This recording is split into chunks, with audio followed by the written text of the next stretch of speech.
मनको कथा लेखु भने अधुरो नै रहन्छ कि मनको कथा लेखु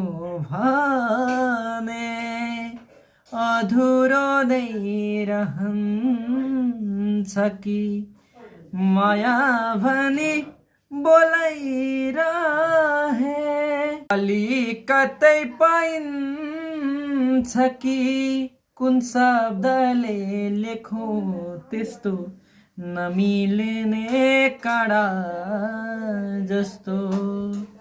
मनको कुरा मनमै रह्यो चिठी तिमलाई लेखौँ भन्छु मनको कुरा मनमै रह्यो।